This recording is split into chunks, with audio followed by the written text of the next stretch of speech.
Audio Jungle. I went to this fancy movie theater with a date. Now this movie theater is like really fancy. They've got like wine, and I asked for 2 glasses. Now the bartender says he needs 2 IDs because I guess I looked young or I looked like I was getting it for a minor or something. But I'm too lazy to go back to the seats to grab the date's ID. So I just tell him that I was just embarrassed to ask for 1 glass and I'm actually alone. Now this guy's clearly sympathetic. An idiot me tries to sell the whole story and continue on about how lonely I've been recently. So he tells me he's off in a few minutes and insists on watching the movie with me.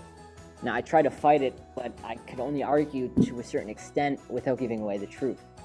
So this bartender guy is really insistent, and I end up texting my date what's happening. Go back to the theater with my new date.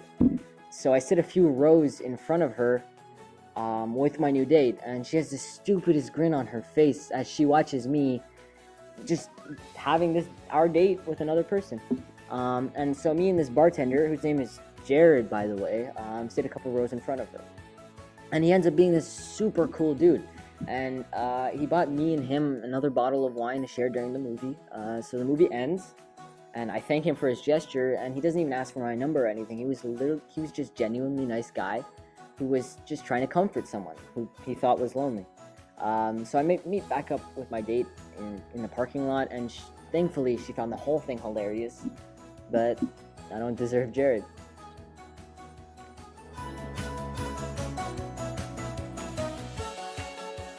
What's my greatest fuck?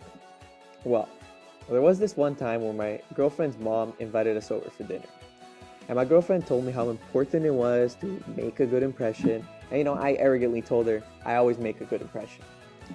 So my girlfriend's mom was a single lady in her 50s, so it was just the three of us. We chit-chatted over drinks and salad, and she laughed at my well-timed, perfectly appropriate jokes. And the dinner was going well. And eventually, she brought out the main course. It was a nice, big, juicy steak for each of us. But the only problem was, when I cut into my steak, I saw that it was undercooked.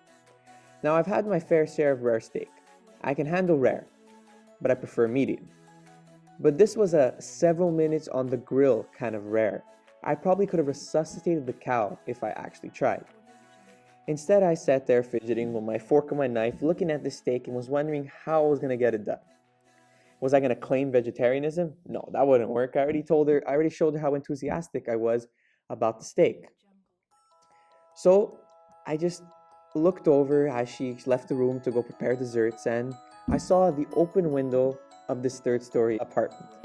And a cartoon light popped over my head, and I knew that I had to do something at this moment, and she'd be in the room at any second, so I really had to commit. So I executed a perfect throw right through the middle of the window. But here's where the fuck up comes. The window wasn't open. It was the cleanest freaking window I've ever seen in my life.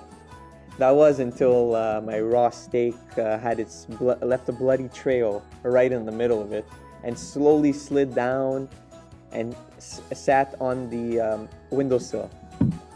So my girlfriend turned jaw dropped and stared at me like I was from another planet. And then her look slowly turned into a "there's no place on earth you can ever hide from me" expression of pure demonic anger.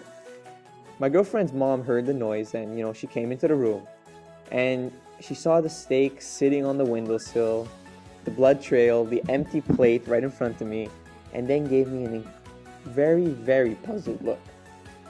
My girlfriend's only 2 words to me since the incident are, "I'm fine."